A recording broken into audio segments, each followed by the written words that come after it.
I got left at the altar and dumped into a bakery. But when the oven got hot, I became the fire. My wedding was supposed to be the happiest day of my life. White roses, string quartet, full-length satin gown. All perfect. Until my fiancé whispered at the altar, "I can't do this. I'm in love with your best friend." Gasps. Tears. Cameras. Humiliation. I ran. Shoeless. Mascara streaked. Straight to my Aunt Martha's house. The woman I had helped pay rent for 2 years ago. The one I once skipped rent to buy a new oven for her crumbling bakery. But she didn't welcome me in. Not even a hug. "You can stay," she said, tossing me a rusty key. "But not in here. Use the old bakery. No one goes there anymore." I didn't cry. I baked. I scrubbed the soot-stained counters, rewired the flickering lights, painted the walls lemon yellow, and every morning I woke up before sunrise to bake with precision, pain, and purpose. Croissants, muffins, cinnamon rolls with caramel drizzle.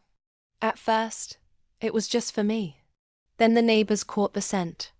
Within a week I had lines. Within 2, I had a name. The Broken Bride's Bakery. People loved the story. Jilted woman turns heartbreak into sugar-coated magic. Local blogs picked it up. Then a Toronto influencer posted a reel about my raspberry cream puffs. We sold out daily. And then, she came back. Aunt Martha. Looking confused. And furious. She barged in. Demanded I shut it all down. "You're squatting on my property," she hissed. But then came the final twist. She brought a real estate agent the next day. I watched from behind the counter as she smiled at the man in a designer suit and said, "The old bakery's back in demand. I'm ready to sell."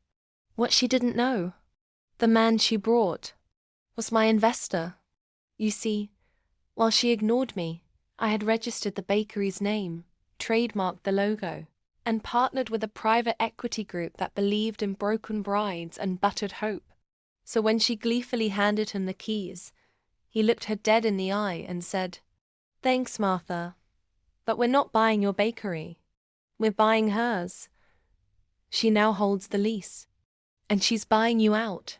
Her jaw dropped. And I served her a raspberry cream puff and said, "It tastes best warm." Just like revenge. Plot twist? The bakery she once used as a dumping ground is now the flagship location of a growing chain. Bride and batter. 5 locations and counting. As for Aunt Martha, well, she now works at the front desk. Enjoyed that? Click subscribe for more real revenge stories that rise hotter than fresh dough. Drop a comment below if you've ever had to rebuild from betrayal. Because on this channel, we don't just break, we build empires out of ashes.